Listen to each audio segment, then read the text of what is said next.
This is Polykill, where two men, outnumbered by their games and at war with time, undertake the quest of defeating their lengthy backlogs.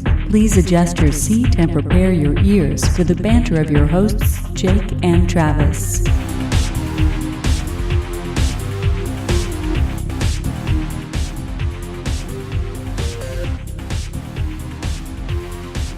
Hello once again, everybody, and welcome to another episode of the Polykill podcast. As always, we're your hosts. I am Travis, a retro enthusiast and collector who enjoys the new stuff from time to time. You can find me on the social media at TravPlaysGames. I'm on Twitter and the Instagram. I am Jake. I am at the McAxel on the Twitter and the Instagram, and with me, for the first time on the Polykill podcast, Brian, a.k.a. Hokey Briz. Welcome to the show, Brian. Thank you. I'm Brian Hokey Briz, like you just said, on Twitter and Instagram. Although I don't really use Instagram, so don't bother. On the spectrum from Jake's new stuff and Travis's retro stuff, I lean more towards Jake. Yeah, you do. The new and shiny. And I'm also the VR guy. Yeah, he is. Apparently. So, yeah, VR aficionado. He's also our part-time Polykill blogger, and by part-time, real part-time. Like, once or twice a year he'll get in there and put one out, a couple right there before Christmas. I started strong and then kind of tapered off. It's true. Yeah, that happens. So Brian's going to be on the podcast with us today, and of course, if you saw us there on Twitter, he tweeted out a little survey about VR, so as you can probably guess, some VR talk is going to be coming down the pipe here very, very soon. Very soon. If you're new to the show, we're just some dudes. We talk about beating games, and we don't really even do that very well. But we like to talk about it. We have fun doing it. So welcome to the journey. You know, it's what it's all about. Off Kilter 16 will be recorded next week. So if you have those childhood mischief stories, and let's think of some examples, boys. I'll go first. Did you steal all of Mr. Wilson's heart medication and flush it down the sink or toilet, whatever flushes? Yeah. You know, it's a Dennis the Menace move. Right. Maybe you did that. Or did you shave your balls with your dad's electric razor? I did never do that. That is mischief. You guys didn't do that? I did not do that. It's the only electric razor in the house until you're 18. Yeah. I definitely shaved my balls, but I just use a straight razor. Oh, wow. Yeah. Like a pirate. Yeah. That's impressive. Yeah, I did it. You might say that's ballsy. Yeah, it's definitely ballsy. Man. I did it while I was driving, too. Yeah.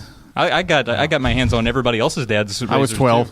You know. Oh, while you were It was driving? a wild time, yeah. That is crazy. Maybe you blamed another kid for spray painting the side of the church only to see that child caned to death, and and you can come clean about that now. So so send all those in, email all those to. But make sure they're real, not jokes like these. Yeah, make sure they're real. None of those were anything that those were jokes. None of those were teasers for the upcoming podcast. But now's the time to do come. not advocate caning minors. Don't cane a minor, and please leave your dad's electric razor, especially because most of you are in your adulthood. Hopefully. Don't be taking your 73-year-old dad's electric razor and shaving your fucking balls with them. That's hateful. Very hateful. I like it. But email all of those to polykillpodcast@gmail.com. We would certainly appreciate it. Hey. I think that's it for most of the house cleaning stuff. I think so, but don't forget you just dropped a brand new pickup video. I did. I was going to get to that here in the recent pickups and on the radar. Sorry. It's okay. But that's a good segue. It is a great segue. All right. That's why I was only a little bit mad, is that I picked up a few games, notably from that pickup video that I just released, Champions of Norath. I don't even know what that is. Well, it's made by the same studio that made Baldur's Gate Dark Alliance 1. Ah, okay. And was that Obsidian? Snowblind Studios. Okay. So not Obsidian. Not Obsidian. Yeah. It's top-down action RPG hack and slash goodness that I like. Very Diablo-esque, but for the console. Gotcha. It's published by Sony. It's pretty good so far. When we were playing it, it's striking how similar to the Baldur's Gate that it is. So we're really enjoying it. Darkwing Duck. That's a big one on my list. It's just one of those Capcom Disney crossovers from the NES era that are just always good quality. Very cool. And Metroid Prime, which a game that you and I could probably talk a little bit about.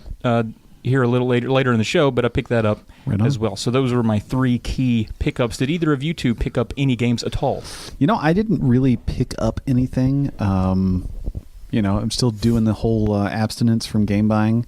I don't know if in general that everyone has forgiven me for getting Monster Hunter World.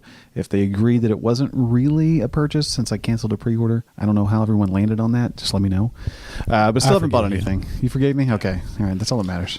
I mean, if you get 6 months out of the year where you don't buy a game, is that the same thing as not buying a game for 6 months? I mean, it is. You never said 6 months consecutively. You're accurate. I don't even know why I'm helping you out. I hated that you bought that game, but it's okay. I'm happy that you're having fun with it. Yeah, I'm having a lot of fun with it. What did you pick up, Brian?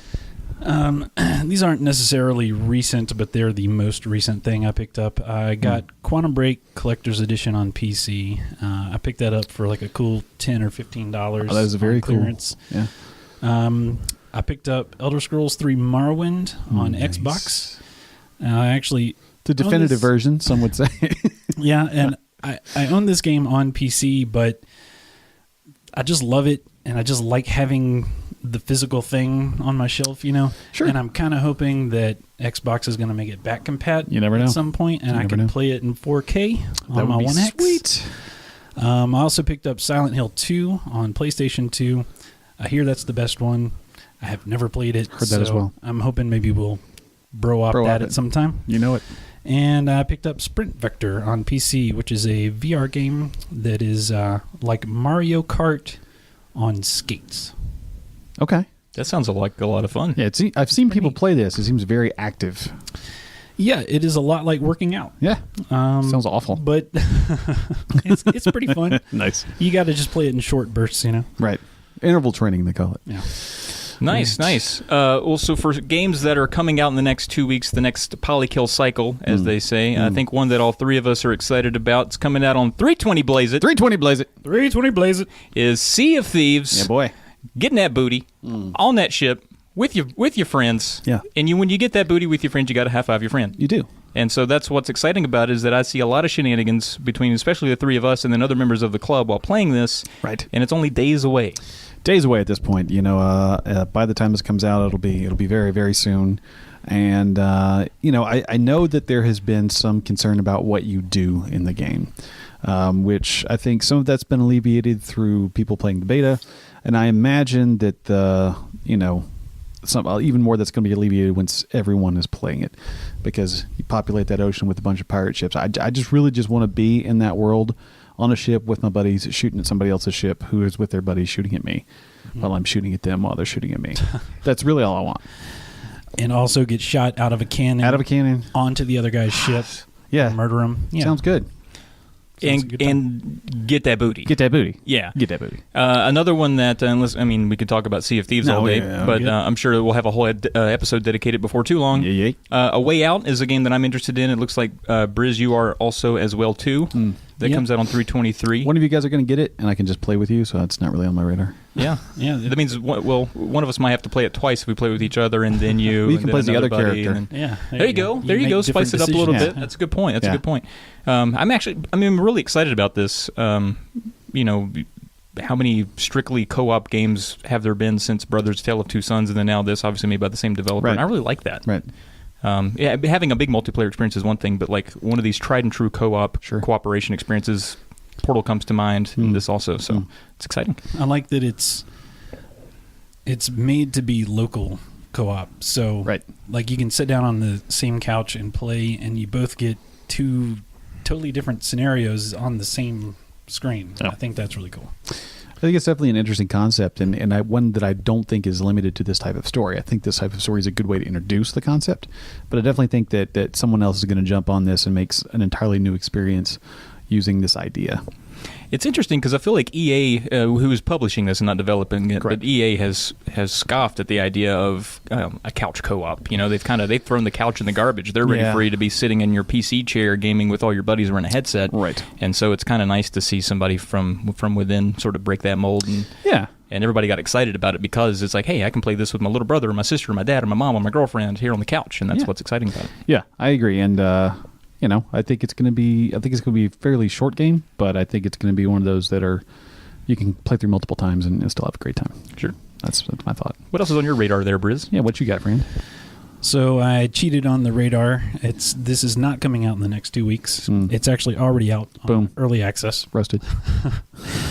It's a Deep Rock Galactic. It's a 4-player co-op, sort of Left 4 Dead meets No Man's Sky sort of thing, where you're 4 spacefaring dwarves on these missions to go digging through planets to find minerals and things, and along the way you're attacked by waves of, I think, like insectoid aliens or something. Sounds fine. It looks great. And like all 4 characters are like a different class. Everybody has like their own role to play, and I've always been partial to co-op games, so this just sounds awesome to me. But it's also the kind of game that I don't want to buy unless 3 other people are buying it. Well, you So know, that's I'm why not it's on at my least until radar. June, unless That's someone buys it for me. Or you just do the month skipping bullshit. I should do that. I should do that. Again, once again, I'm mad that I keep bringing it up. Well, there is an hour trial, I think, on these preview games. So maybe, we can all just like one night download it, play it for an hour, see if we think it's worth the investment of, what is it, $20, $30? I think so. It's, That's not a big deal. So yeah, let's do that. deal. Sounds good. Sold. So we're Deep Rock Galactified. It sounds awesome, and I really like the lighting engine in this thing too. Like I've seen some screenshots and some video footage, and like it's sort of not what I consider hyper realistic graphics. It's somewhere in the sort of like the low poly / not quite voxels, but it looks really interesting. And yeah, I'm game. Sweet. Sweet. I think we just we have a mandate. Yeah, we do. All right. Speaking of mandate, what happened the last time we got together, Jake? Let's check out. Previously on Polykill, the show gets a makeover as the hosts say goodbye to old segments such as the long play and side quests to make way for a more streamlined show. Additionally, the Just Beat It's get a shift, as only the super Polykillers get a shout out and the rest go to a separate but fun video.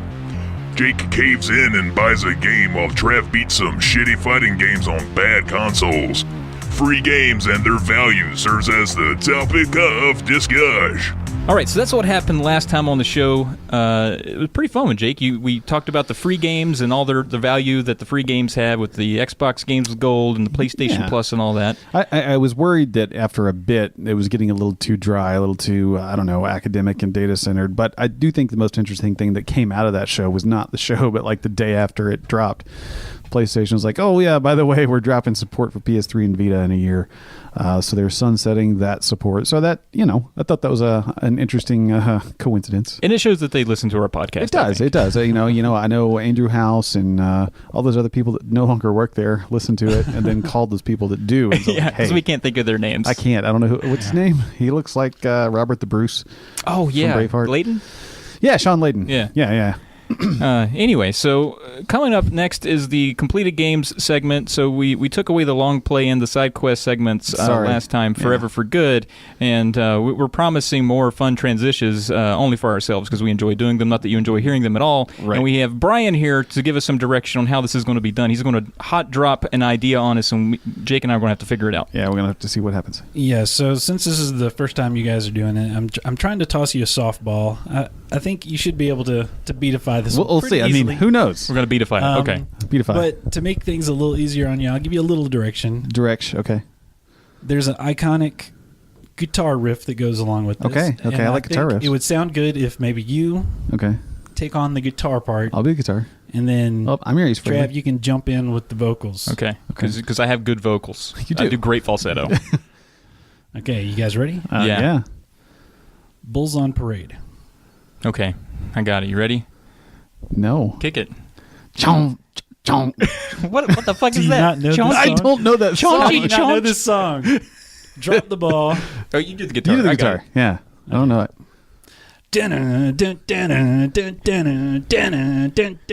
Beats on Parade. There we go. We did it. Yeah. I didn't have to do my falsetto on I'm that. sorry, you didn't. I would have gone with Just Beat Some Games. Oh. But that's just me. Beats on Parade. That also works. Beats on Parade. That's Okay, true. that's fine. Yeah. Beats on Parade. We're about to parade some beats around. Yeah. There you go. I hope that worked out for you. No, that was great. I had a lot of fun with it. It's good. It's good. Jake's. Get this man some rage.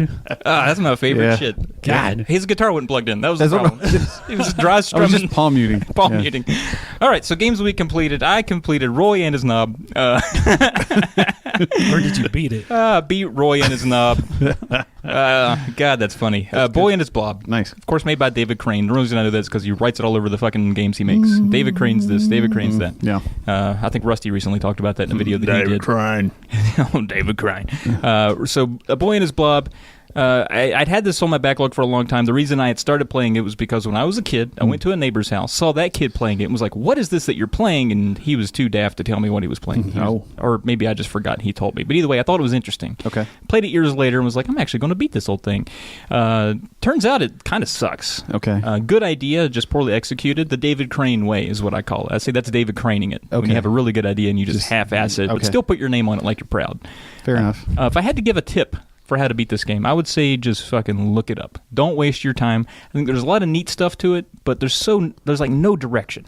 Okay. It's obscure. It's pretty stupid in some regard, honestly. It's almost 2 games in one. One is a puzzle game where you're feeding this little dude jelly beans and you're making him turn into shit like ladders and bridges and trampolines, and that's fun, figuring that part out.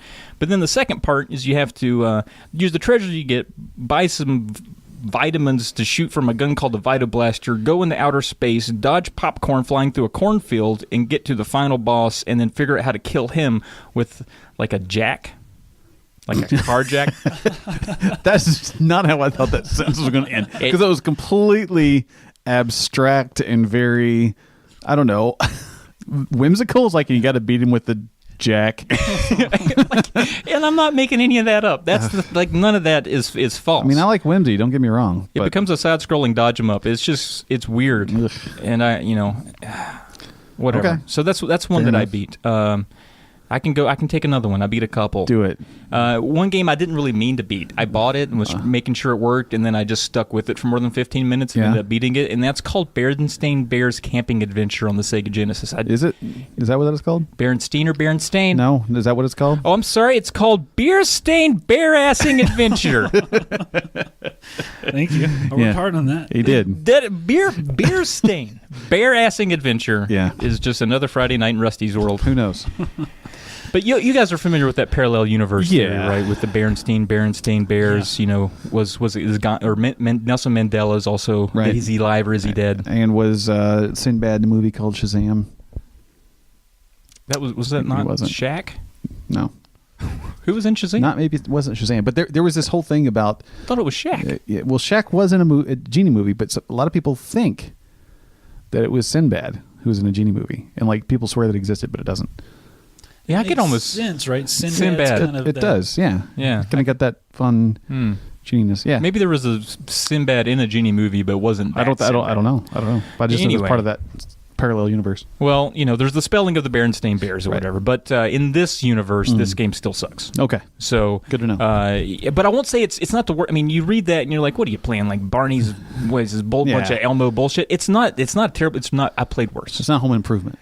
Right. Like it's a decently made game. It's not. It's for kids. Sure. But it's okay. Nice. But I would say the tip to beating this one's just start playing. Just don't stop playing. And then eventually it'll be, I'll beat it. Oh, nice. And I'll just take the last one. Do here. it. I'll just fucking do it right here in front of you guys. Just fucking do it. Stanley Parable. Yeah. Is it? God damn it. Are you not reading? I have a different sheet because I want my manly wearables, like a cock ring or a fedora. Yeah. Or edible underwear. Or an edible underwear, sure. Stanley Parable. So this was one that I had to sort of in my back pocket just in case I needed to beat a game that wasn't Berenstain Bears for an episode cycle. Good job. And so I pulled this one out, beat on it. Ace in the hole. At first I was a little underwhelmed because I was like, I think actually my first, you guys both played this? No. Yeah. You've not played this. Right. I don't think I can spoil anything. I don't care if you do. I'm not going to play it. Okay. Fine. Now I don't know about them. Well, no, I'm not. I don't think I can spoil it because there's too many fucking endings. To spoil it would tell you how to finish it every single time. It's not the ending; it's the way you. Whatever. Let me just talk about it a little bit. So, the first time I played it, I was just running around this office trying to do everything, and you're supposed to listen to the narrator, and he's like, Stanley did this, and then you're kind of expected to do that. But I didn't. I was like, ooh, let me run around and click on everything. Let me do what I do. And the hallway that I was supposed to go down turned into a closet, and I couldn't go in there. And I wondered, did that happen to you? Because is that a glitch? No, I think that's one of them R. Kelly things, right? Oh, no, not peeing on people in closets. No. Tripped on a closet. Did the narrator say something like, Stanley walked into a closet because he's an idiot? No, because stuff like that everything happens. stopped. I think it fucked up. Okay. And then I restarted, and then he was like, welcome back, like I'd been there before, but it was better. So I don't know if I glitched on the first try or what, because the first time I was like, this game sucks. But then the second try, I like listened to him and finished it. And then I was like, well, this still kind of sucks. It's like really short, and I didn't feel resolved. So I went through and played it again, and I got that what you're supposed to do is anything you want. Yeah. You're supposed to go through and sort of go against the narrator on occasion and ruffle feathers that way, and it becomes really fucking cool. Yeah. Like I really enjoyed it at that point. And so I tried to finish it as many ways as I could. It's still short and sweet, like 45 to whatever. It's still 45 minutes to an hour. You could probably get a lot of the endings that way. I looked up like a flow chart of like all the different endings, and there were a lot more than I could have ever imagined. And some of them, like the ways to get them, were more than just going down the right hallway instead of the left hallway. It was like standing one spot for 15 seconds and let him finish and then walk it or something like that. And like it got really tricky. So there's a lot in there if you ever want to go back and do more. There's tons. I did about 3 endings when I played it, and I felt like that was enough. I felt satisfied. I got the gist of the game. Yeah. I didn't want to dig too much. I restarted it and tried to, as many times as I saw a fork in the path, I went back and tried to take that. And it got really crazy at some points, like some confused endings where it just goes crazy, and it's really interesting. Also, because of that, I got kind of, you remember when we used to do the old Bleed Indie bits like 58 Polykills ago? A long time ago. So I went through and downloaded as many under an hour of those games as I could just to have in my pocket. It might be something I come back to in the future, because they're kind of fun. Okay. So very nice. To the tip for Stanley Parable: beat it the right way, and then beat it all the wrong ways, and that's how you get the most out of that game. Cool. All right, who's up next? I guess it's probably Briz, because I didn't beat anything. Well, that's good, because the game I beat is Call Out Jake for Sucking. Oh. Or Fallout 4 VR. Did it call out Jake for sucking? Call out Jake 4 Fallout 4. You get it, Jake? Yeah, I got it. Yeah, you suck because you didn't beat any games. Fine. So I've been playing this game a lot since it came out last December, and it was like my most anticipated VR game, like since I've bought it or since they announced it. Okay.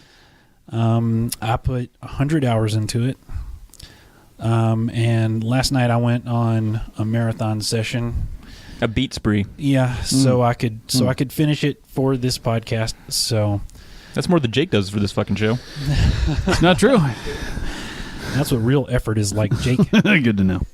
And I loved it. Like, this game is the perfect game for VR. When you play VR, you want to be immersed in like this world. You want to have a lot of interactions and a lot of different things that you can do. Mm-hmm. And that's what this feels like. Now, somebody might say, well, all you do is kill shit in this game. Not necessarily. True, yeah, but, I mean, there's a lot of like exploring, right. And the settlement building, and there's lots of little distractions. And honestly, I spent a lot of time just walking around and seeing what I could find. Gotcha. And often that would pay off in finding some really cool dungeon with something really neat inside, or I really loved it, and even though I beat it, I'm still planning on playing it some more. I just wanted to get those creds. I gotcha. And we'll definitely talk more about the VR component in general a little bit later, but just curious, since you had played and beaten the game in the past in standard sit down in front of your couch mode, did you find that things that you had done before were better in VR? Like some of the same missions and same areas? So the main difference for me was... So when I played it on Xbox, I actually played pretty much through all of the factions. So I pretty much did everything that you could do. But when I played it on the flat screen, I used VATS all the time. Gotcha. Like, I pumped up all my stats and VATS so that I could right. like get Single things headshots out from 300 yards away and just like obliterate people. But in VR, the way that VATS worked initially was a little buggy. Like, it was hard to maintain.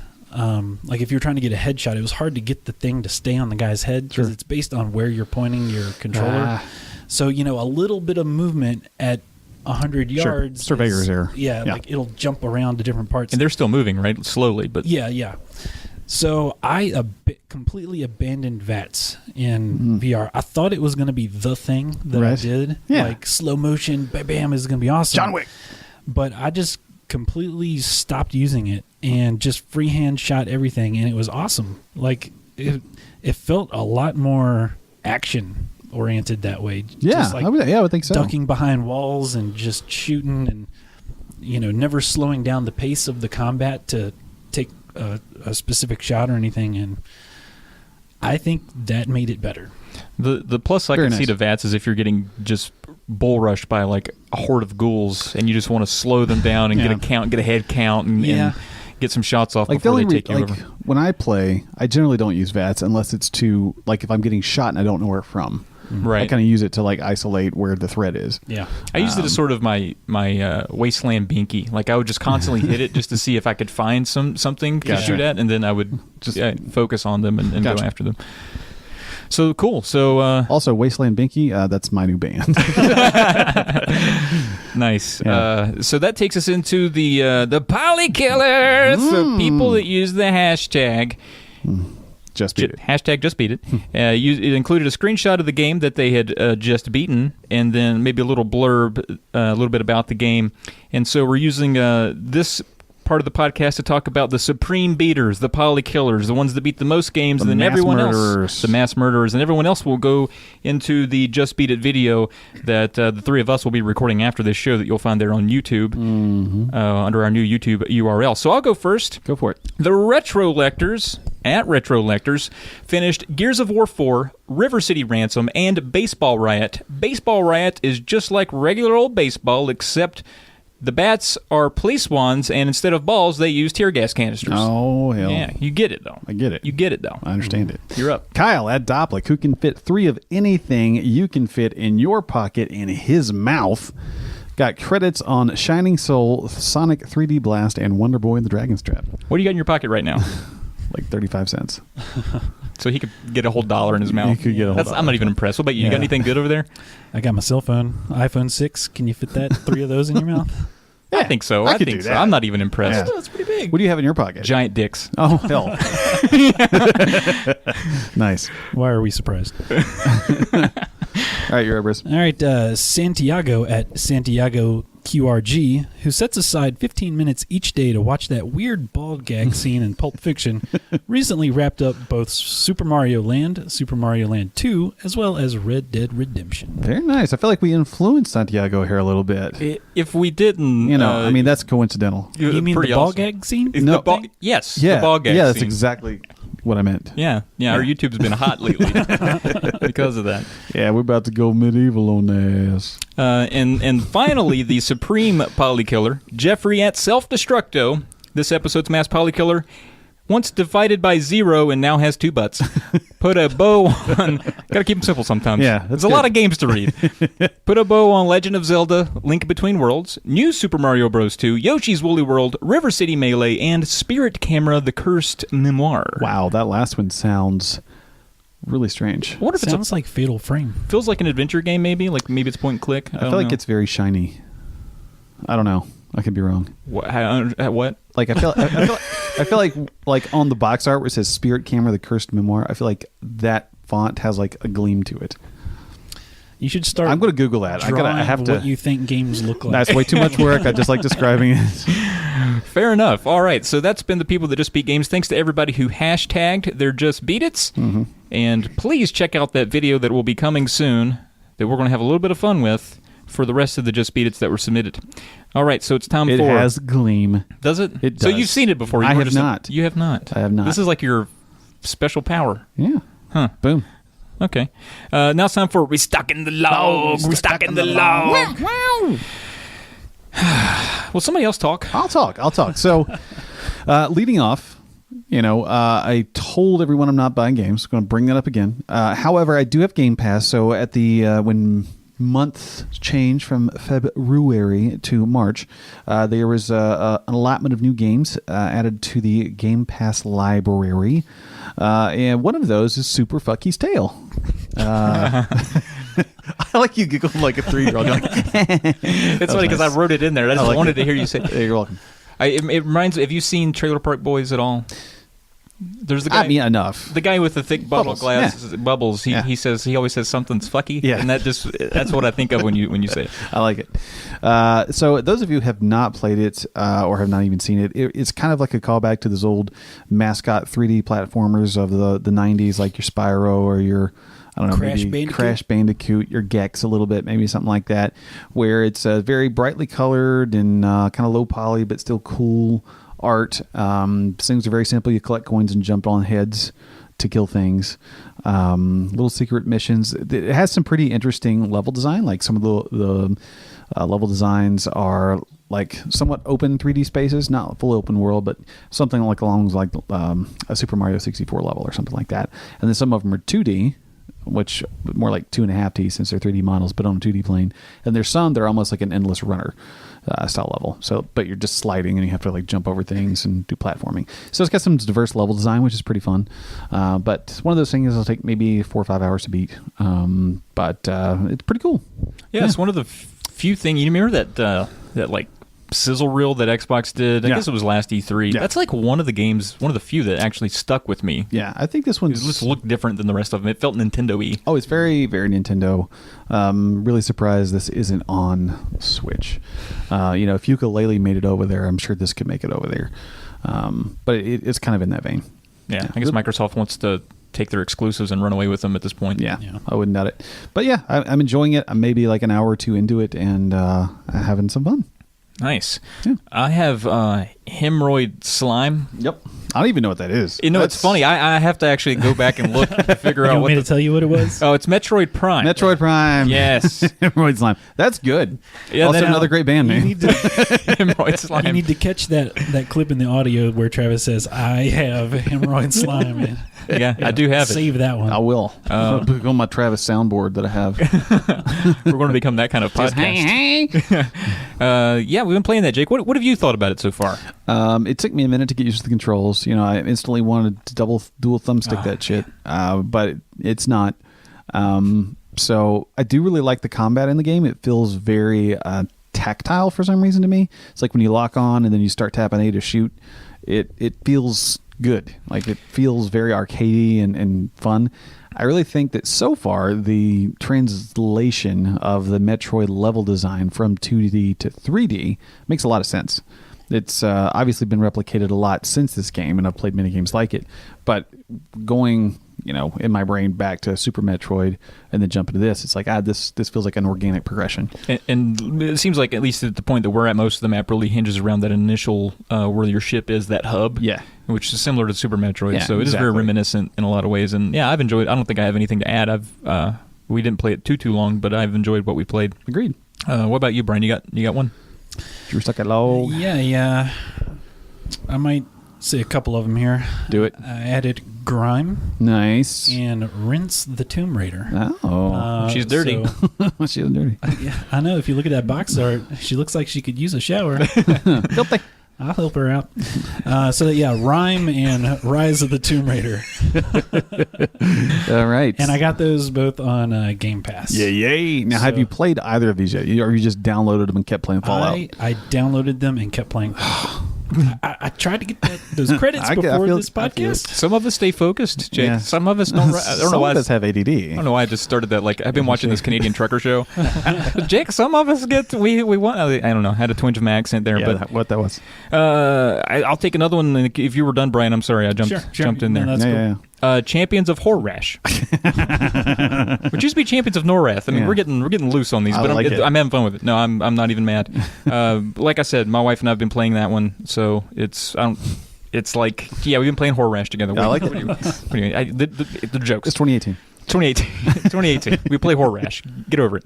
But more interestingly, since I've already talked about Champions of Norrath, is Coca-Cola. This is my favorite that I've seen so far. That's your favorite Sabotage? Coca-Cola. That's so perfect. It is a good one. It is good. Perfect. Now, if I may, I'm going to read a little bit about the Dyatlov Pass incident. Do it. It's interesting. It is interesting. It is interesting. And it's what this game is based on. So the Dyatlov, I don't know if I'm saying it right. Dyatlov, how would you say? You're an expert in Russian. I would say Dyatlov. Dyatlov Pass incident refers to the unsolved deaths of 9 ski hikers in the northern Ural Mountains in the Soviet Union between February 1 and 2nd in 1959 1959.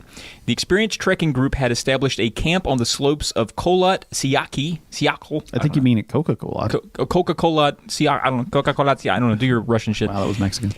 I'm not good at stuff. In an area now named in honor of the group's leader. So during the night, something caused them to tear their way out of their tents and flee the campsite while inadequately dressed for heavy snowfall and sub-zero temperatures. After the group's bodies were discovered, an investigation by the Soviet Union determined that 6 had died from hypothermia, while the other 3 showed signs of physical trauma. 1 victim had a fractured skull, 2 had major chest fractures. Another team member was missing her tongue and eyes. The investigation concluded that an unknown compelling force had caused the deaths. Numerous theories have been put forward. It's kind of one of these conspiracy theory generators at this point. A lot of lore and legend behind it. Yeah. But the unexplained deaths, they've included animal attacks, hypothermia, avalanche, infrasound-induced panic, military involvement, any combination of those, whatever. So, all right, back up a second. Slide up where you were reading unknown.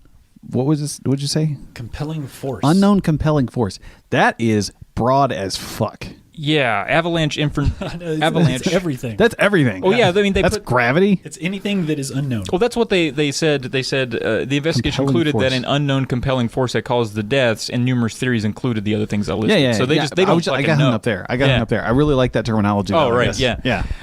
But it's fucking awesome, and they found like a lot of the tents It's were fucking cut awesome. from the Her inside. tongue and eyes were gone. But it's crazy. It is I mean, crazy. They cut their tents from the inside. Like they didn't just like undo the. They didn't have time to undo the zipper. Unzip, yeah, you they understand? sliced out. Like they Yeah. ran out of a tent when it was sub-degree temperature, barefooted, scared to death of something. So, Yeah.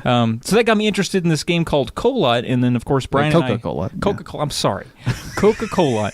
that Brian and I recently started. We got maybe an hour and a half, hour into it, and so far it feels walkie simi. Yeah, it's They're called very FPXs?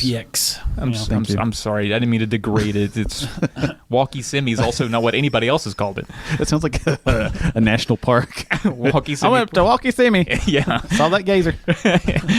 So it's not exact. I thought there would be a little bit more action and a little more like night terrors, but it's very much broad daylight, walking around with a map and compass so far. Yeah. But I'm Now sure it'll get we're scarier. early days. We're very It might early. get creepier. Yeah, You hopefully it got will. to have that tinge. But it draws in a lot of the story into it. They talk a little bit about what's going on. So Yay. I'm super into it. So that was how I got interested in a video game based on a Wikipedia article. There you go. There you go. Good to know. You got something else, Brian? Yeah. What else do you have? Yep. I added Splatman. Splatman. Telltale series, Nice. aka Batman. Yeah. Was this the first set or the second set or both? This is the first one. First I one. actually bought this a while ago when it was on sale for like $5. I did the same. And I've been meaning to play it. Just, Fallout. Yeah, it happens. Yeah. So now that Fallout is done, and I probably won't be playing it every night, maybe I'll find some time for, Other just games? low-key, Low-key Splatman. story-based kind of thing. Yeah. Noise. You got 3 kids. You've been Splatman before. Yep. Many times. Also for me, lastly, Stoutmast 2. Yeah. That's a good Outlast one. 2. Yeah. Yeah, Stoutmast is good. It's like a horny boat. Right. I was thinking like a rigid penis. Well, okay. But Outlast 2, sequel to Outlast 1. Yeah, Brian and I played right. Outlast 1 together. Yeah. That one felt scarier to me earlier. This one Sooner, seems yeah. not as intense, not as we haven't had to rely on our parkour abilities as much yet. Now, the first Outlast was what, 3 to 4 hours? A little longer. Do you know the length of this one? Was there like a longer build up to the horror? The first Outlast took us about 6 to 7 hours, I Okay. think, and this one I read is just like a little bit longer, 8 to 9. just a tidbit? Maybe Okay. like a chapter or 2 longer. Okay. Curious. Real pretty game though. Oh yeah, Nice. That's great. I feel like the first one threw you into harm's way earlier, because I remember like one of the very first situations you get in where you have to turn on these generators in the basement, and there's some really angry guy down there that chases you around, and he does not give up easily. In the new one, it seems easier to get away and hide.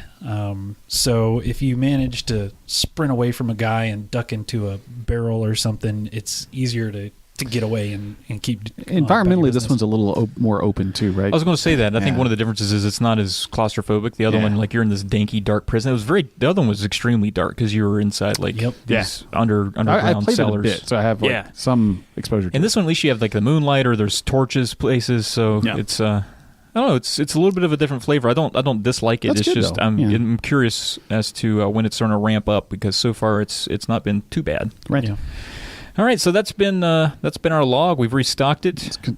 Yeah, And if you want to restock your log, This episode is sponsored by Cowden Technologies, LLC. Cowtech focuses on product development in robotics, web apps, mobile apps, home automation, or some combination of the above. To learn more or to start a conversation about your future product or idea, send an email to info@cowden.tech. That's info@cowden.tech. Thank you so much, Brian. And No problem. if you're liking what you're hearing, or if you don't, and you're just, like things on in the background, you're trapped. yeah. Either way, if you like what you hear, or if you don't, if you just like something on the background, you can check us out on Facebook at facebook.com/Polykill Podcast. You can also check us at cartridgeclub.org. That is short for organism. Orgasm. You can also see all of our content, our videos, blogs, links to our podcast audio at polykill.com. If you want to send us a message, drop us a note, send us a story for Off Kilter, just send those on over to polykillpodcast@gmail.com. The podcast is now also on Spotify, so you can follow us there. Also, don't forget to like, rate, subscribe, give us stars, thumbs up, I love you, hearts, whatever. And you can also subscribe to our YouTube channel. We now have our own URL, youtube.com/Polykill Podcast. All right. Right on. And that takes us into What are we doing? a segment that we killed but did not know how to replace. How to resurrect, yeah. One good idea was to call it the foreplay, because that's sexy and we're sexy. And we like to talk about sexy stuff, but it almost doesn't make sense because you'd have to add the foreplay before we beat, because we're already playing it. Right. Segment. But I like the foreplay. I like the foreplay because, like my thought is like nothing has come to completion yet. That's right. That makes sense. The beat is the climax. Right. Right. Everything before that Yes. is the foreplay. But I also Exactly. like calling it the grind, because you also, you're still grinding before you've completed. I'm gyrating in my chair. You grind before you. Brian and I are horny now. So maybe we should. Maybe the radar section is the foreplay. This is the grind, and then we do the beat. It's later. Maybe we got the podcast all mixed up. We're fucking. I don't know. We're completing and then beating, and then now we're doing foreplay. What are we? We're backwards. Yeah. We are backwards. Anyway, let's get into the grindy foreplay action. Let's do it. Let's absolutely Games do it. that we're playing right now is essentially what this is. So, Right. I'm playing. I love this one. I'm playing Per Jackson 5. Who did that, by the way? That was all Brian. He went to town on these these. Like I came into the document, I was like, I have nothing Well, to I do. was like, should I leave some for Jake? And he's like, he never bothers. Just go ahead. I just get in there and fucking do your thing. So, Per Jackson 5, obviously Persona 5. I'm 65 and a half hours in. That's mad. You haven't put that many hours into a game in this span of time since I've known you. In this quick amount of time? Yeah, that's You true. definitely put more into Dragon Quest. Yeah. But that Not was over much a more, period of though. like two years. 2 years, yeah. Yeah. Yeah, I've stuck through with this Not one. since Christmas. And I saw today a guy who's also in the club, Mark Gisby, which I can't remember if I'm messing it up now or not, because I used to mess it up on purpose. He was tweeting about where he is in the game. We try not to give each other spoilers, but he is just a little bit ahead of me in the game, but he's 14 hours behind me. But it feels like he's not going any slower than I mean to be going either. He feels like he's getting the full experience. I must be going slow. Is he like south of the equator or something? Is there a time zone difference? No, he's in the UK. There's a time zone difference. I mean, there's a time zone difference. We're not south of the fucking equator. Yeah. What? You can't just say yeah when you're done. I'm doing a bit. Leave me alone. Yeah. Anyway, I'm just saying I must be going gotcha. slow at it, but I'm loving it. I'm savoring it. And if there are 7 palaces that I think I made up, Yeah. I'm at 5. So Okay. we're moving right along. I mean, 7's a good number. 7's a great But number. 5 is also a good number for a game called Persona 5. And since I have a few more, I'm also put a little bit more time into Munch Out. I bet Tracy likes it. It's a foreplay game. Yeah, but before the grind. No, a little bit more Punch Out. A little bit more Punch Right. Out. How's that going now? You've been hung up on Super Macho Man for a while. How'd that I go? finally beat Super Macho Man, but then I lost to Mr. Dream. But I've not put all that together. Okay. I put in a code to get to Super Macho Man, to practice Super Macho Man. Right. But I've not gone all the way through and done it. But I've also been waiting, because you talked about having a Punch Out Yeah, night. we need to have a Punch Out night. And I've just been trying to play it just to stay Or sharp. we could do a Munch Out night. Well, there you go. Yeah, and I'm going to get away from that and move on to my next game, which is Fatty Fuck the Marvin Missions. Good God, Brian. So, that's All with it did D's, was switch two not of the T's. letters. That's true. It's Daffy Duck the Marvin Missions.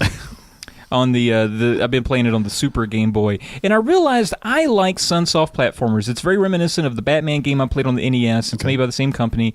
It's obvious because it's Game Boy. It's only like 3 or 4 levels, but they're tough and short. But you feel like you can beat them, and that's what I like about it. It doesn't feel cheesy. It feels sort of like just 4 Cuphead levels with Daffy Duck in it, and I enjoy that. That's nice. That's the reason I kind of stuck with that one, because it's kind of goofy. You've been playing a lot of games here. I've been playing a lot of games. I had, like I said, I got some buddies that wanted to beat some games, and I said, come on down to the Boner Dungeon, let's get wild, and we'll also play games after we're done. And The Getaway is another one that I started playing on. Now this one's classic GTA clone, right? Yeah. As in top down? No, not that classic. GTA 3 classic. Yeah. It's weird. It's weird that we have to make that distinction. Right. So, The Getaway on PS2. So, my nephew had this game as a kid and wanted to play it and beat it. And we're talking about a generation of kids that grew up with PS2s being their first console, which is kind of weird, right? Like, it's the same generation that evidently also doesn't listen to podcasts, and they only want to Snapchat their genitals to each other. But the PS2, he was like really nostalgic for, which was weird to me. I mean, I get it, but he's like, yeah, man. Like, I was nostalgic for like A Boy and His Blob, and he's like, yeah, this Getaway game where you're running around London and just fucking blowing guys' heads off. I played it when I was 4, and I just want to see if I can beat it. And I was like, all right, well, and I picked it up. It was cheap for good reason that I found. It's hard as fuck. The game, it was like an era in video gaming where we thought, because we had graphics that were just slightly better than what the N64 could do, that we could completely make everything as realistic as possible. So there's no HUD, there's no reticle, there's no life meter, there's no ammo count. You just have to, how many times did I fire? I don't even... You just keep shooting until he clicks. You drive around this almost 1-to-1 map of London with no map. There's no... This is before TomTom came out, I guess. So it's so realistic. You had to like print out MapQuest directions to play the fucking game, and it's ridiculous. Like, to figure out where you go on the map, you wait for you drive, and your car's signal indicator will come on. You're like, oh, I got to take a right soon. It's horseshit. That is kind of horseshit. And so you don't know when you get to your location. You're like, oh, is that the building I'm supposed to go into? Because it quit blinking. So you never really know. It's not entirely a terrible game. There are parts of it that are pretty cool. Like, it's got really good cutscenes. The voice acting is really good. It feels like a GTA game. It's got that flavor. But what really fucked us over was we got past a hard part, and the fail corrupted. And so... The fail corrupted? I mean, I'm sorry. The save corrupted. The save failed. I'm sorry. I gotcha. Which, the fail corrupted, sure. Corrupted Fail. Also a great band name. Right. So something went wrong with the memory card, but I don't have the... I don't have the wherewithal to go back. You realize, like, in 3 years, Dean is going to know these band names that we're dropping. Who? Dean. Dean? Remember, he did that, right? Wasn't it Dean? I don't know. Matt Bandy? No. Dean Lasagna. Dean Lasagna knows bands that we know? That you know? Like, we were dropping band names one time, and you said it on Twitter that this is your new band, and then he was like, and also these, and like quoted some that we had said on a podcast like a year before. Holy shit. Like, he's keeping track. I think it was Dean. He's could have been Dean. A spreadsheet. Could. Seems to be. I wish Jake would keep a spreadsheet of band names, because he's been saying it for years. So yeah, that's what I've been playing on. The rest of the ones I've got, I've already talked about. Yeah, you have at length. It's so about time that Brian got to talk. Oh, sweet. So now that Fallout is mostly done, I'm going to move on to another Bethesda VR game. Yeah. Doom V fucking R. That's what the F stands for. Yeah, it is. In case you didn't know. Yeah. That's not even a sabotage. It's not a sabotage. I wanted that in there. They try to church it up and just say F.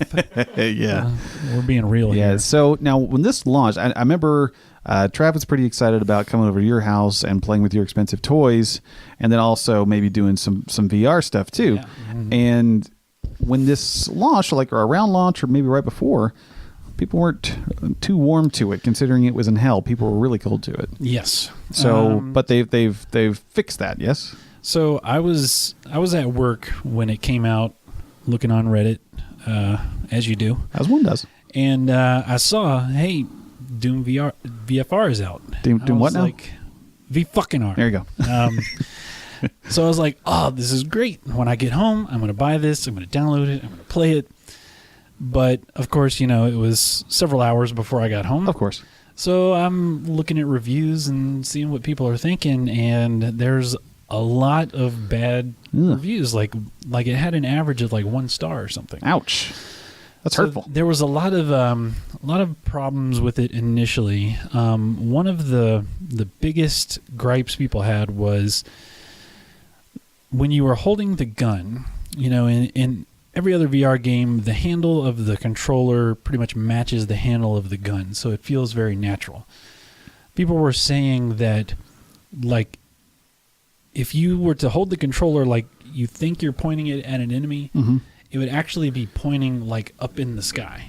So you'd have to like aim your wrist down, almost like you were shooting with a laser pointer, No. Oh, I get you. you. Shoot straight. Like hit your gun on a selfie stick. Yeah. Yeah. And it's like, or maybe have like some sort of tactical grip on a rifle or something that. Yeah, like something. Maybe weird. it made sense in their like little brains, but doesn't play out. It's one of those things that when you people that have VR, you're used to like every good VR game utilizes the motion controllers really well. Right. Because it's very natural. That's the whole point. Right. It's to help you forget that you're using technology. Yeah. So that like just really turned people off. And when it initially launched, it also, everything was teleport. There was no smooth locomotion. And a lot of people were sore about that. And, when I first bought my Vive, I was all about the teleport because I was like, this will keep me from getting sick. Right. So yeah, I remember this. I wanted everything to have teleport. But by the time Doom came out, I had kind of gotten over all that, and I was totally into the smooth locomotion because it felt more natural. So I did not buy this when it first launched, and I was really disappointed about it. But about a month or so afterwards, they put out a patch, and they fixed all these things. They added the smooth locomotion. They put in an option where you can adjust the tilt of the gun in relation to your controller, so you can set it exactly how you like it. So I went ahead and picked it up, dabbled in it a little bit when you guys came over. Yeah. I want to jump in there and beat that one next. Right It's on. super fast. Like, my biscuits hadn't been turned that quick in a long time. Like, I played all of Brian. Just dry dog walked in, put on the VR stuff, walked around, was like, this is no big deal. Right. And then VR, like, I zipped down a hallway one time and was like, just felt it. I was like, what is going on? Yeah. I played most of that game. I had so much fun, but I was sick. Like, the whole time I was like, I don't want to stop playing, but also don't want to throw up in this headset. Yeah. Don't do it. Don't do it. What else have you been playing? What else you got? Well, I recently started playing WoW again. Oh, God. This is a game that I have played since the beta. Since in you like were 4. 2005 or something. Since before I had kids. And Couldn't have said that any more sad. I know it. That was tragic. It's just a long time, is what I'm trying to say. Okay. I got you. And now I have quit off Being and a on. father. You were down to a pack a day, and now you're back. Yeah, I was like, here's some food. Go entertain yourself. I got to wow it up. Got a raid tonight. But there's a new expansion coming this summer, and they're doing this thing where if you pre-order it, you get access to some new fancy stuff. Of course. And I was in one of those vulnerable moods It where happens. I You're wanted sitting to around play that- eating little Debbie yeah. cakes. Sometimes you just want to play something where you upgrade your character and get fancy gear and stuff. It just satisfies something. So satisfying. So I bought it again, and I've been playing that a bit. I got you. And then my my eternal side quest, Yes. Hearthstone. Sorry, Hearthboner. Hearthboner. You're welcome. Last minute change. Nice. Yep. I'm So, addicted to that game. Basically, Bethesda and Blizzard have you in their back pocket. Pretty You're in much, 2 back yeah. pockets at the same time. That's impressive. But you got to admit, they're two solid. I mean, they're developers. safe bets. Safe Yeah. bets. Absolutely. So, not ashamed. Don't be. True that. Well, Okay. I will say that I'm a free-to-play Hearthstoner. I don't spend money on that game. Smart. Usually. Wait a minute. I bought the... You can't say you're... Here's what I'm saying. I don't buy card packs, right? I don't Okay. go to the store and buy card packs unless there's a special. So you're a discount. it's like he didn't even need to I say know. it. This Right. is like a one-time thing. They're like, this one time you can buy 30 packs for $20, and I'm like, But okay. you didn't inhale, is what you're saying. Exactly. And I mean, I've put so much time into this game. I figure if I drop $20 here and Of course. there, Yeah. it's I get it. still, I'm not really spending that You didn't much even need to say the first part. You should have just said, I occasionally spend money on That's this all you game. got to say. You're trying to Like, set yourself I- up as this, like, paragon of virtue that you don't spend any money on Hearthstone. Yeah. It's like I never kick cats. Don't mind Well, this cat blood on my leg, though. It will I've see- never kicked Right. one. I never do, but then I did because they had the special, and then I caught myself. You can't say never. Be a liar. I didn't want to be a liar, so I had to come clean. There you go. All right. So I have been playing MILF Hunter World. Yeah. I like that, though. Nice. I like that, though. Yeah, it's good. It's good. Now, Monster Hunter World. That's a little different. It's a little different. just as sexy. So I'll try not to drone on too long about this, but I will say that this is my game of the year so far. Obviously, I haven't played a lot of new stuff. There's a lot of stuff coming. But at least first 3 months of the year, there's been nothing better that's even reared its head that I would consider this good. I'm around 20 hours in, and I enjoy the grind. Like, there's we all like games with loot. We've all played Borderlands or Diablo or some kind of dungeon crawler where you beat a boss and you get some kind of cool payoff for it. But sometimes you don't know what that payoff is going to be. Sometimes you just go grind this thing. You play in Destiny. It's like, I need to go fight, do this strike. So hopefully we can get some good Ingrams so we can hopefully go get something we don't already have. The thing about Monster Hunter's grind is it's very focused. It's like, what your weapon upgrades are. You know what the options are. So you just go focus on killing certain monsters or going to certain biomes to get these certain things to come back and bring to upgrade. I really like the hunts. Like, it's a lot of fun to like just hop into an online game with like 3 other randos and just chase this giant monster around. I was telling you guys at lunch I was hunting an Anjanath, which those of you who play know what this is. It's a big ass T-Rex like thing. I was hunting it. It runs all over the place and jumps around and kicks you and breathes fire on you. It's just a real pain in the ass. And swinging my big old sword at it, and then like mid swing, it just goes up. And I look up, and this giant dragon has like picked this thing up and is just like carrying it off, like just out of sight. I'm like, well, shit. That's nature, man. Yeah, that's just, you never know when it's going to happen. And then you can actually throw balls of shit at other monsters to get them to run away. It's amazing how exciting you sound. It's so fun, What other game can you do that? Yeah, you can't. It's like his 2 favorite things about this game is like, one, I did this crazy thing, and this thing came out of the sky, and then also, guys, you can throw like real shit, like actual shit. When is it coming to VR? Yeah, exactly.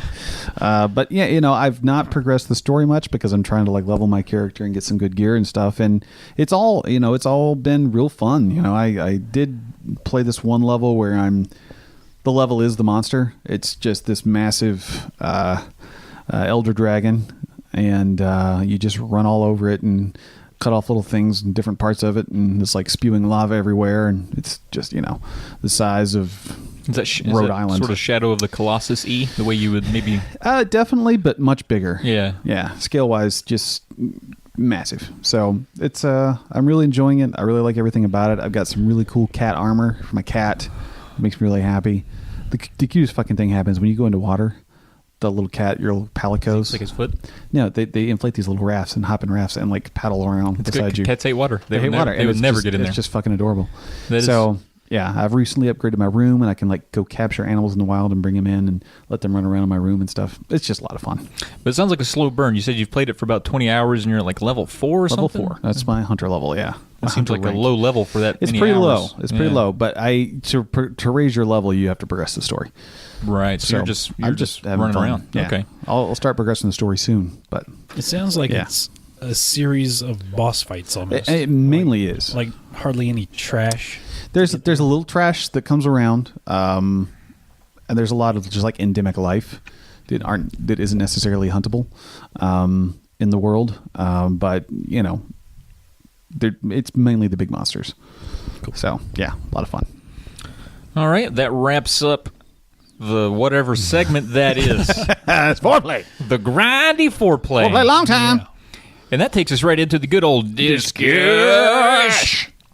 Brian, take us back to 1996. All right, guys, it's 1996. All right. I'm in 10th or 11th grade, I forget. There was a a span of time where I was, after school every day, I was going over to my friend Tim's house to play Resident Evil. And one day I walk over into his room, and he's got his closet open, and I notice there's a Virtual Boy in his closet. And I was like, number one, why have you never told me that you have a Virtual Boy? And number two, get it out right now. I want to play it. Yeah, exactly. And why are these socks so stiff? What do you do to them? So he, of course, had it for a while and was totally done with it. As one is with Virtual it out of Boy. the Either by box. the socks.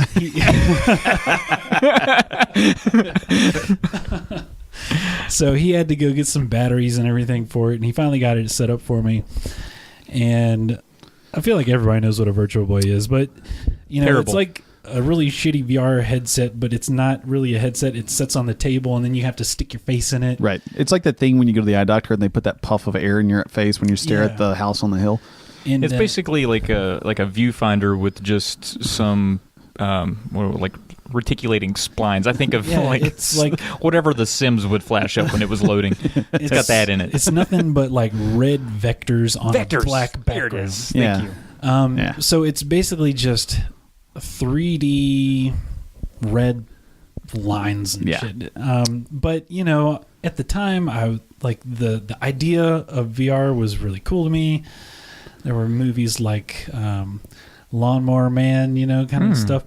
So I wanted to see it, and I played something like, I think it was Mario Tennis and some sort of flight thing. It was sort of like a Star Wars trench run kind of thing.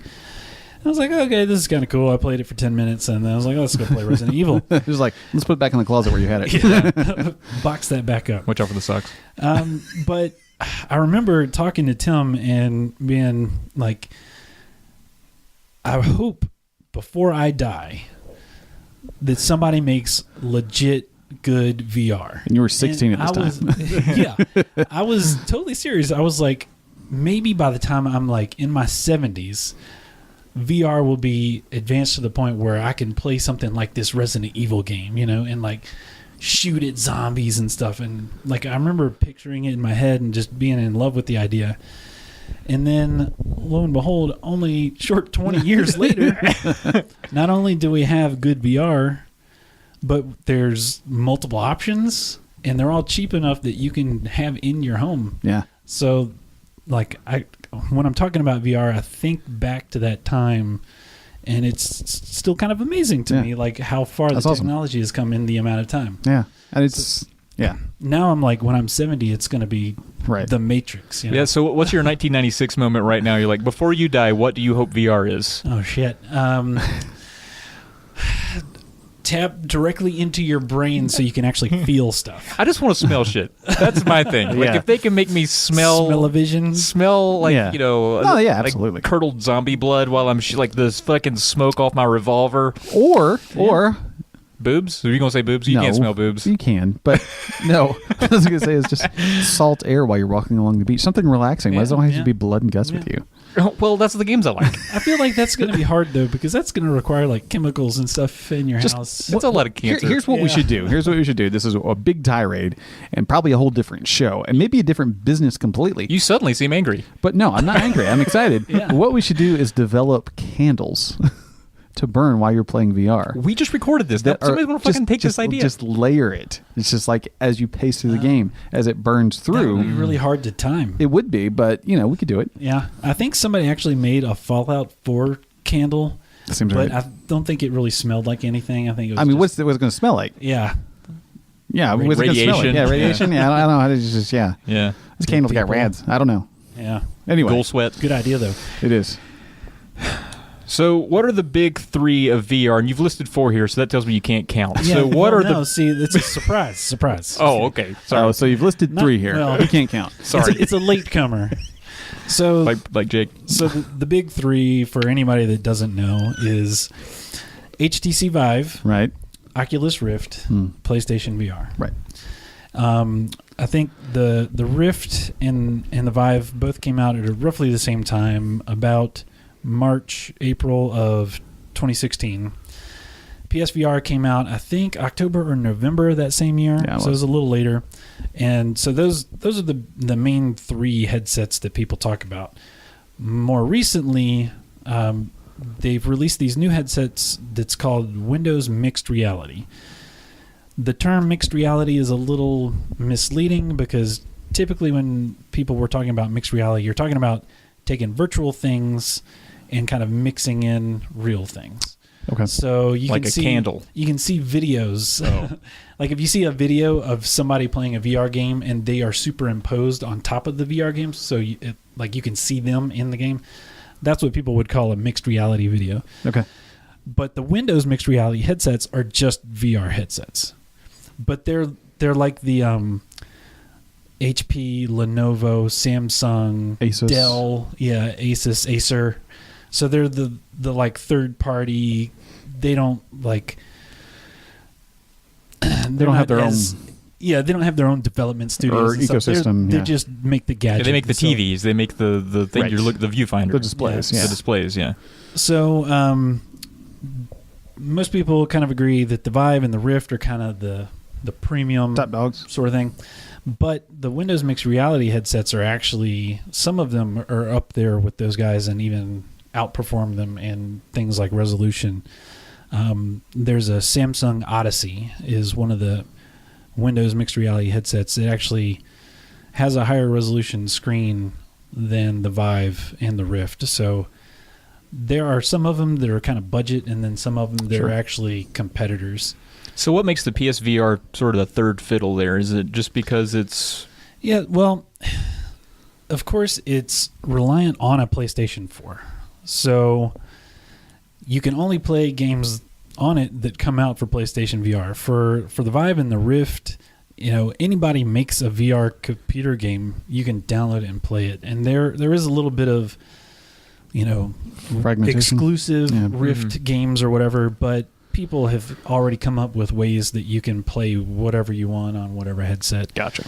So, So the PSVR is obviously much limited in terms of games. It is limited, but Sony is throwing a lot of weight behind it, and they are putting out a lot of games that I'm actually jealous of when I see them. Did you have... I don't know if you said already, but you have a Vive. Yeah. I bought the Vive. So when I bought the Vive, the PSVR wasn't out yet. I don't even know if they had announced it yet, because I think they announced it at E3 that year. But I think could be so. wrong. I'm not sure. I'm old. But so I actually had pre-ordered the Rift. I got a bundle from Best Buy that came with a computer and the Rift because I needed to upgrade my computer to be able to run the VR. But I kept watching all these videos from like the Tested podcast where they would try out all these different headsets at trade shows and CES and all this stuff.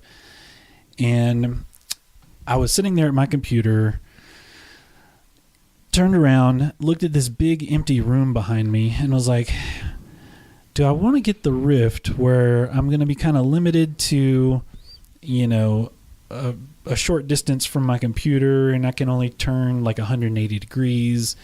Or do I want to splurge and get this Vive that has like the full room tracking so I can use this whole giant room behind me? Just got to clean up all the Legos so you don't fuck your feet up. Exactly. Yeah. So I ended up canceling my Rift order and going with the Vive, even though it cost me another $200. I think it was $200 more. So what do Vives go for now? What are they? So right now you can get a Vive with Fallout 4 VR for $599.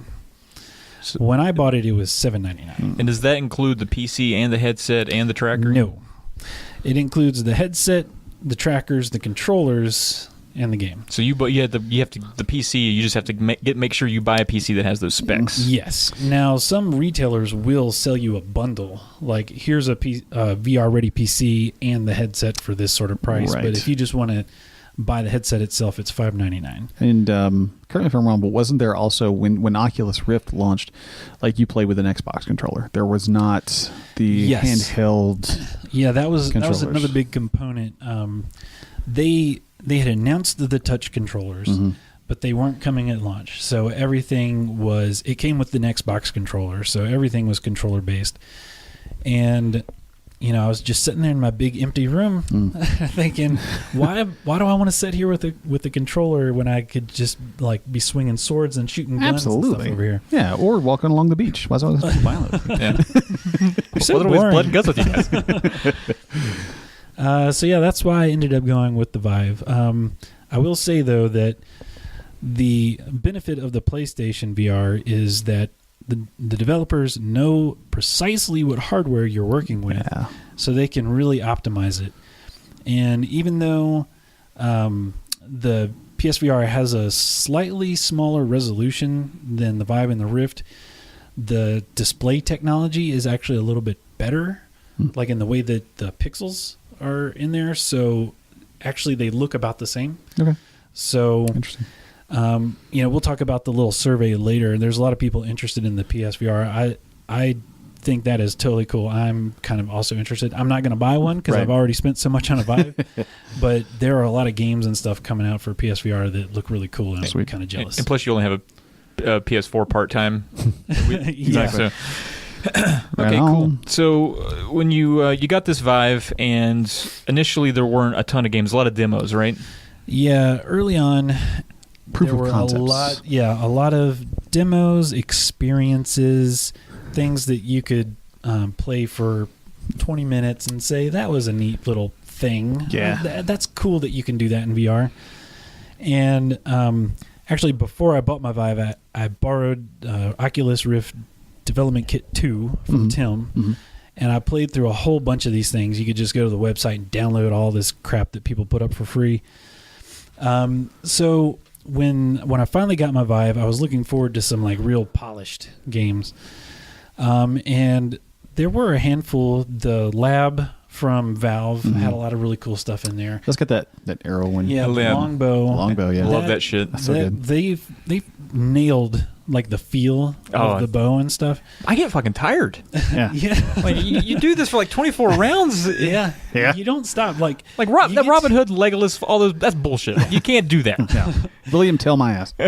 I'd be watching you play, and you would go forever fighting all this stuff. You'd get to the end of a round, and you'd like I'd have to take bend a over and break take for a a breath. second, and then you would just jump right back in. I'm like, dude, just give yourself a minute. Like, you're a beast. Plus, in between rounds, it like floats these balloons up that you just want to fucking hit with Yeah. your bow, and so you never really want to break because you're like, oh, balloons and shit. And you're just constantly doing it. And I've actually hit the gym recently to work out for longbow. Like that's my goal is just to get shredded for longbow. Just have to get to wave 25. Yeah, please God, get me there.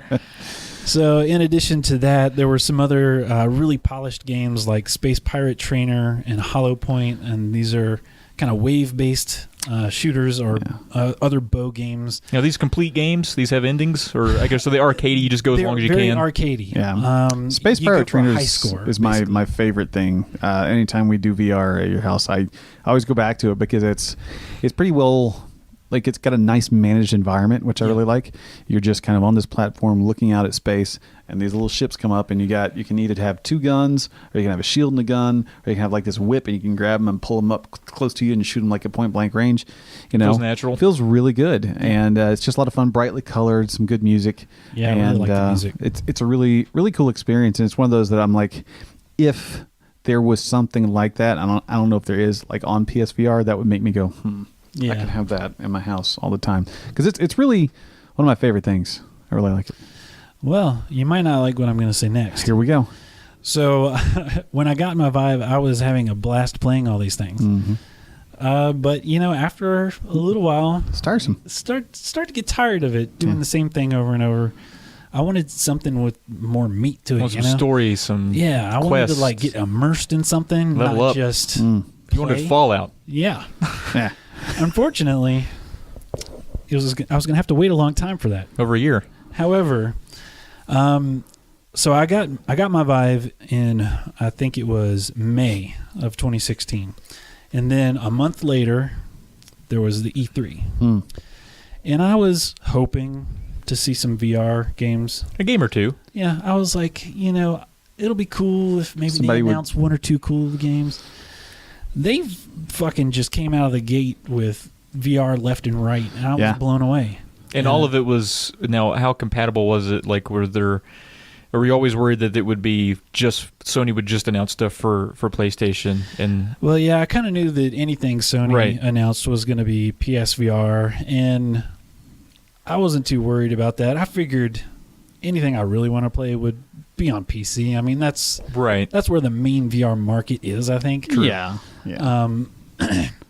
But I was still happy to see it so prominently in Sony's press conference, because to me, it's like the more developers that are pushing this, the more other developers are going to get in it, and the more people are going to buy it to play these games, the more market there's going to be, and we're just going to grow and grow and grow. So I actually wrote a polyblog about this after that E3, and I just kind of want to run through some of these games that they announced that E3 just to give people an idea. So they announced Doom VFR, Fallout VR, Star Trek Bridge Crew, Resident Evil 7, and I think that was the same year they announced Resident Evil 7. So it was like they announced the game that blew everybody away, and at the same time they said, oh yeah, you can play it in VR too, which was amazing. There was like an unnamed Battlefront X-Wing game. I don't know that we ever got that, but it was still amazing looking. Batman, Arkham VR, Serious Sam VR, Super Hot VR, and then there were several other Sony exclusives that I won't go through. But, I mean, I'm sitting here watching this E3 hoping for one or two games. I'm seeing like Resident Evil, Batman, Fallout, Star Wars. I was like, a lot of buy-in. Boom. Yeah. I was so psyched. Like, that's a good E3 if those aren't VR. You know, the fact that those are all on this niche, somewhat still niche platform is got to be awesome if you have a Vive and you've been playing Hollow Point over and over again for 8 months. Yeah. So I was really excited about that, but of course a lot of these games took a year or more to come out. So typically E3 fashion. In the meantime, there was actually a span of 2 or 3 months or so where like I didn't even touch my Vive. It just sat there on the shelf, and I played Overwatch like every day. I remember those days. That might be more Overwatch's fault than the Vive's fault. Yeah, flat games are still really good. Flat games. So we're calling them that now? That's so disparaging. I hate that. This is the new Flat Games podcast. It's called Polykill. Most people in the VR subreddits and stuff call them pancake games. Ah, man, it's a bunch of assholes. Wow. I mean, they're right. I guess. But then I found this one game. It was actually modded VR support, so it didn't start as a VR game. It was Solus Project, and that was the first game that I got into in VR that actually was a multi-hour game with a lot of meat to it. And it's like a survival game where you have to manage your hunger and thirst and your body temperature and all this stuff. But it's on this alien planet that has crazy weather. So you'll be, walking along the shore and you hear this like awful music start, and a big twister comes in from the ocean, and it looks massive in VR, and it's so threatening, and you're like sprinting to a cave to try to get away from it. I played that one for 13 hours. So that was my first big one. That's meaty, yeah. And then after that, Fallout. And the rest is history. And 100 hours. Now, I just want to say, I think they should be called waffle games because they're still in 3D, and then the retro games can be pancake games. Okay. I was going to let you finish, but I was hanging on that, and I was like, I'm firmly, those are I'll head waffles. into the VR subreddit and throw that out there. Just suggest it. Let us know how it goes. We'll start relating all our games to types of food. Yes, breakfast food specifically. Please. So you did a survey. Yeah. Did a sweet serve. And a lot of people responded. We want to thank everybody for doing that. We really appreciate it. It was kind of short notice, kind of came out of nowhere, but as always, the Cartridge Club never disappoints, always ready to help you out. Yeah, so I brought up the survey results here, and it took me so long to get to them, it logged me out. So I'm just going to log back in real quick. All right, me and Jake will talk about things while you log in. Jake, how do you think it's going so far? I think it's going pretty good. Should we have Brian back on ever again? No. No, we had to rearrange way too much in this room. Yeah, we had to get rid of our table. We have a cards table that it's rickety. Play poker at. Yeah. It's very wobbly. I'm going to be the first and last in-room guest, yes. I guess. I realize I said most of what I just said with my mic off. So I just want to repeat, this is a card table where dogs would play poker. And that's why it's rickety. Please tell me you've had that mic on the rest of the time. I just turn it off when I'm not talking, and I just happen to talk unexpectedly about dog poker. Thank you. All right, well, my survey is back up. Sweet. Survey's back up. All right, so we had 29 people fill this out. It's a pretty good number.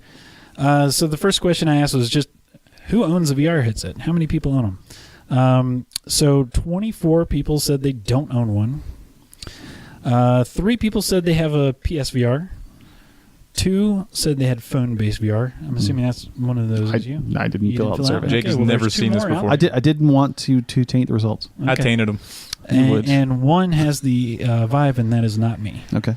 So not many of the Cartridge Club and Polykill fan base has VR.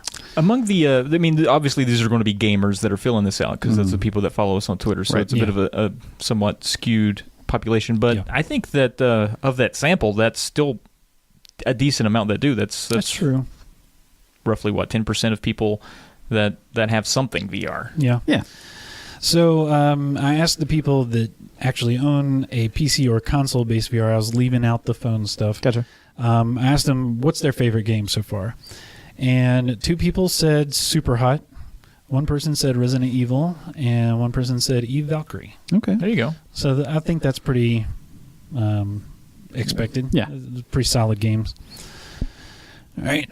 So then I said, for the people that don't own it, which one are you most interested in? And this one kind of surprised me a little bit. Most people, 14 people, said they're not interested at all. Okay.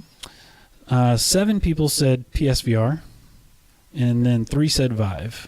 Nobody said Oculus Rift. Yeah, not surprising. Right, because of like some of the took them politics all offline yesterday. Yeah. right, yeah. That was Turned wild. all their brains to worms, and now they all have like 6 toes on each foot or something. I don't know what. Because if you were wearing it during the upgrade, I heard that it caused some defects. Like a human upgrade. I made all that up. I like it. I think it just took them all offline. Maybe. But I wonder if that difference is people are just they see the Vive price, and PSVR has such an easy way to get into it. Like you just buy this thing, it goes in your PlayStation, you don't have to do anything. It just works. Mm-hmm. Right. I think the bar of entry for PlayStation VR is cheaper if you don't have either, but much cheaper if you already have a PS4. Yep, definitely. So I wonder if people if money weren't an issue, or if okay. I got a I'm question sorry. right here. No, it's good you're lead in. Yeah. Don't apologize. So I asked people, if you don't own one, why not? 14. The number one answer that 14 people picked was the cost is too high, and that makes a lot of sense. Yeah, you know, I was one of those early adopters that dropped stupid amounts of money on this stuff, but I was just so excited about it. Do you still write the kid you sold? Yes. Nice. All right. So then the second, this is one where you could actually pick more than one answer. So if there was more than one reason you didn't have one. So the next one, 11 people selected, was there aren't any games that they want to play. Okay. Which kind of makes sense, you know. That's a lot of kind of niche or stuff. Yeah. I mean, if they're the type of people that like certain types of like RPGs and that kind of thing, the VR might never be good for that. Except for Fallout. But I mean, just more squad management RPGs or some of those real specific type of genres that'll never be great unless you're like HoloLens in it and managing it with your hands. I think that's how Moss. Yeah. On PSVR is. Like cool. It's not a first-person game at all. Mm-hmm. But apparently it uses VR very well. Oh, that's a good idea. All right, so a few people said they don't have the room for it. A few people said they don't have a device that can run it. And one person said that they're afraid they'll get sick. Huh? 7 people selected other, and some of their answers were, I'm worried I will just sit at home playing VR games and never do anything else again. Not interested in playing in VR. I need more games to sell me on VR. I had PSVR for a month and returned it. It's a fun gimmick to try, but not something I want to use regularly. And then somebody else said, I have no desire to be cut off from the outside world while gaming. I often play games with my family, all together in the same room, engaging. And another person said, I don't want to wear a contraption on my face to play a game, man. So, all right, man, cool, man. For that last one where he doesn't want to be cut off from everybody, I think that's totally a valid concern. But I will say that VR isn't as isolating as people always think it is. True. Because it's a lot of fun just to watch other people play games. You swap in and out, and especially if it's something like a horror game where you get a reaction. Yeah, it's a fairly social thing, mainly because you get to and maybe it's just because Travis and I are just completely exploiting your lack of financial clarity when you bought this. That's a good way to put it. But it's fun to just like go over and have like a VR night where we try out a new thing, and it's almost like party based. Yeah, like it feels like a party based game. Yeah. Even though it's you are cut off. We're watching somebody play on the screen, or we're saying, hey, don't do that, or hey, don't touch the wall, or you're going to trip on it, or spin the other way, you're getting wrapped up. Fun things like that. Yeah. And they actually do make several games that are designed to have one person in VR and the other people either on a gamepad or just shouting things at you. Like everybody, no one stop talking or we all die, or something like that. Keep talking and nobody explodes. That's I think what it is. Where the person in VR is trying to disarm a bomb, and the people outside of VR are reading them the instructions. Right, but can't see it. Yeah. That's really awesome. Yeah, I can get that for my my daydream, and I'm really thinking about doing it. We should totally do that one night. That'd be cool. That would be a lot of fun. All right, so I said, what game are you most interested in playing? So we got a couple Skyrims, Moss, 2 Resident Evils, 7, Eagle Flight. Yeah. Some racing games or flight sims might be cool, somebody said.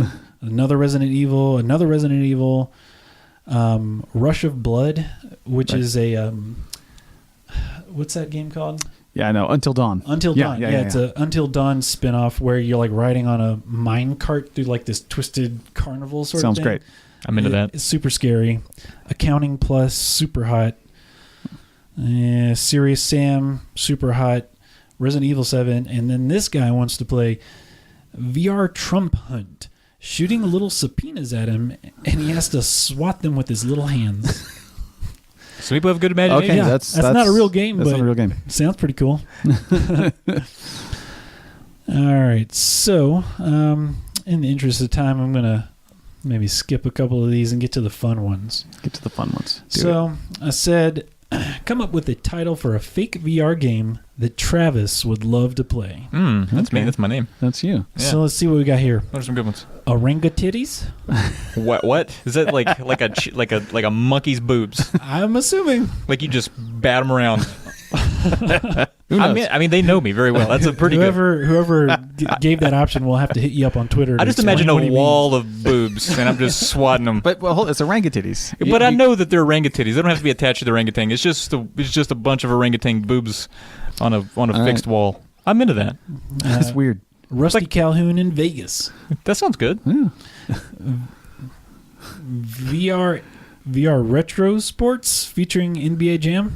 Yeah, I'd do that. Okay. Yeah, whatever. A Boy and His Knob, Trouble in Spinksville. They got it. They got me. Wow. They know me. Boobs the Game. Wow. Rusty Calhoun's Backwoods Barroom Brawl.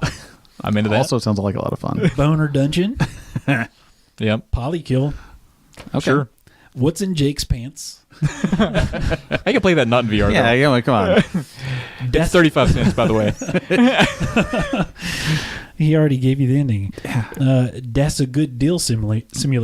That's a real good deal. That's a real good deal. It just plays that little drum beat. Yeah. You just Just do the bust it dance. out. Exactly. Appalachian Moonshine Runners. Jake would like that too. That sounds like fun. Jenna Jameson's Monster Truck Rally. He says maybe this is for Rusty. Yeah, that's true. He is a character. Yeah. Clint Eastwood Simulator. Nintendo Collector VR. I'd do that. And actually there is this thing in development called EMU VR, EMU VR, like emulator VR. Oh, like I the see. bird. Yeah, just like that. Yeah. But it's like you're in like this 90s looking bedroom, and it's a ROM thing, right? But your ROMs show up in the VR as like a cartridge. So it's just supposed to transport you to another time while you play these. Yes. Okay. So instead of Do you have like a little tube TV that the kids play on? and they that's nice. they actually put a lot of effort into like how the TV's pixels are displayed and like the light that comes off the TV. It looks really cool. You should look it up. I will look it up. EMU VR. I will You get do to it. pick your own soundtrack in the background. They'll get some Rick Astley or some Duran Duran to play while I'm I don't know. plugging around a Mega Man. It's on Patreon right now. You can donate, but there's no way to download it yet. It's still in development. Gotcha. So I ain't giving them shit until I can download it. Amen, Absolutely. brother. But it looks awesome. Sweet. All right. Hillbilly Simulator. Yeah. Okay.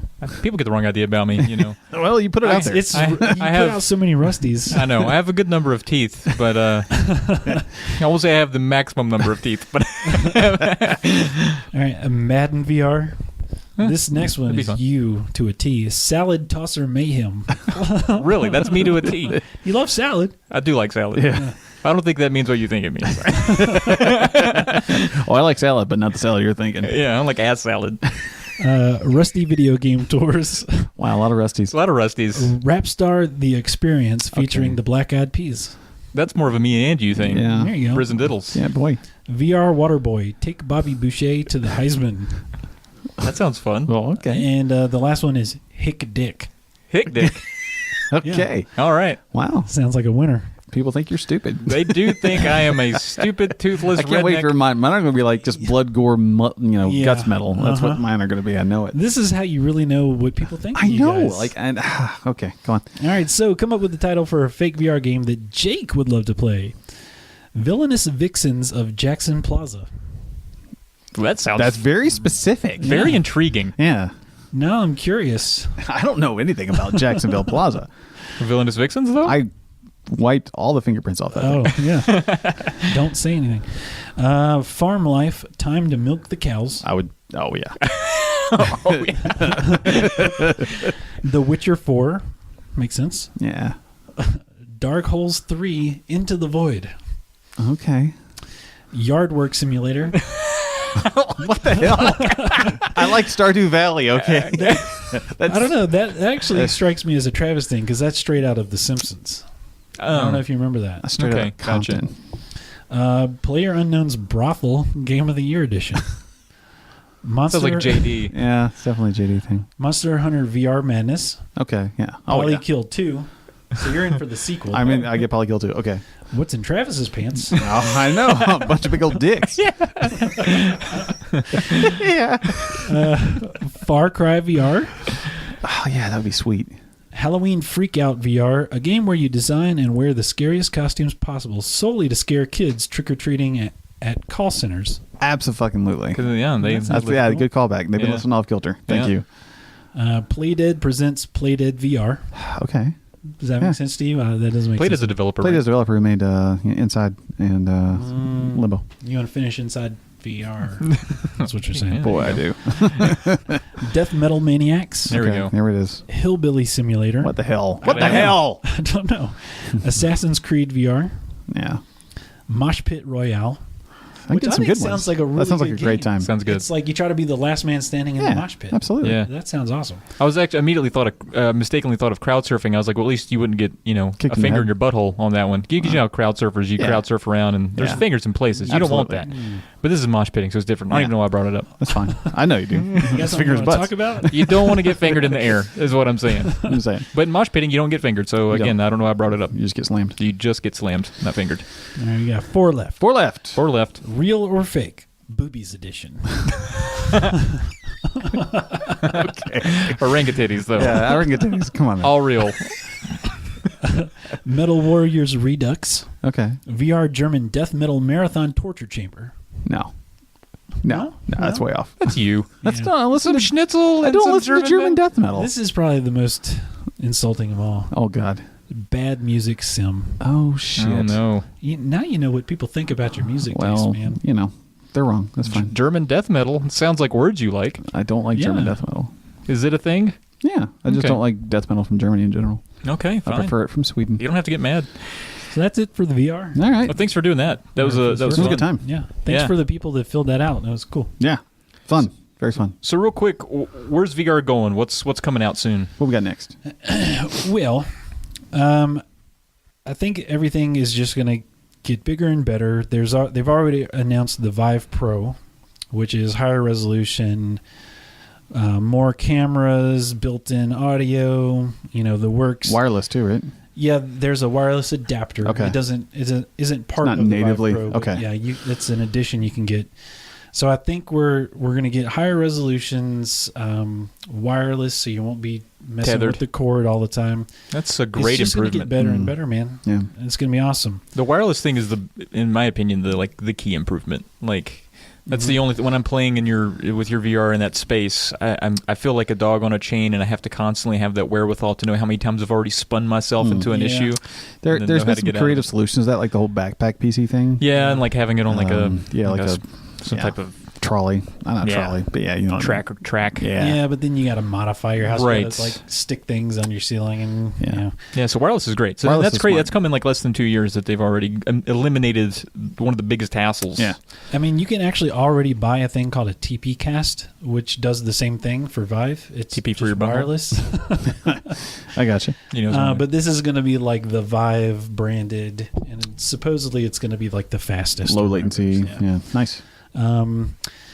For those people that said they weren't interested because there weren't any games for them to play, here's a few that are coming out that I'm looking forward to. Ark Park, which is a spinoff of the Ark survival dinosaur video game. Okay. You know what I'm Okay. I went straight Noah with this, and I was like, no, they mean the Covenant, Yep. and then it's completely different. Ark, A-R-K. Okay. So it's literally like a VR Jurassic Park. Budget Nice. Cuts, which is one that people have been looking forward to a long time. You played the demo. It's you throw knives at robots. You remember that? yeah, You sneaking around an office. that was fun. The Inpatient, which is another spin-off of Until Dawn. Yeah. It's a prequel. Prequel. You play someone inside this mental... You get pushed around in a Asylum. wheelchair or some shit. Yeah. Yeah. That looks really cool, and that's a PSVR exclusive. Yeah. And one of the neat things they're doing with that is if you have options to say to a NPC, like it'll show you what they are, and then you just say them. So you actually like use your voice to talk to people. That's real smart. That's cool. Transference. This game is really mysterious right now. It's got Elijah Wood as part of it. Yeah, I've heard something about this. Yeah. It seems very trippy, kind of spooky, fourth wall breaking. Looks really cool. Valve has 3 games in development. Of course they do. We have no idea what they are. Everybody... It's Half-Life 3, Left 4 Dead 3, and Portal 3. Exactly. Has to be. That would be... The trifecta. Everybody would go out and buy Oh, yeah. VR that Boom. day. And then for me, I'm most looking forward to Skyrim VR next. You would be. On PC. You would be. I just hope one of those Valve games is Orangutitties. You know, if you email... what's his name? Gabe?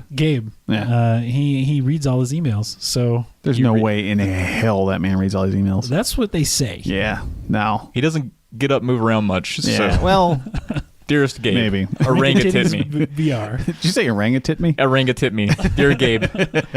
Nice. So there you go. That's right. where we're That's at. where we at. Where we're going. Cool. Well, I think that pretty much does it for the show. Thanks for dropping by, Brian. It was a lot of fun. Absolutely it was. So, sorry if I talk too much. No, it was No, that good. was the There's a point of lot of having you VR on the show. information. Yeah. And so if when you do upgrade your Vive or whatever, we'll have you back on, and you'll you'll just tell give us the old one, and you give us the old one, and you'll tell us all about your new one. And, Yeah, I'll give you the old one for about $500. that's not giving. I don't know if you wouldn't know what giving means. and we get the computer with it, you said. He said we'll it. talk. I got it. I heard him. All right, so that does it for the show. You can find me at Trav Plays You Games. can find me at the McAxle. And me at Hokey Briz. And all of us together, we are all at Polykill. You can find us on Facebook, facebook.com/Polykill Podcast. Subscribe to us on YouTube. It's easy to find now. It's youtube.com/Polykill Podcast.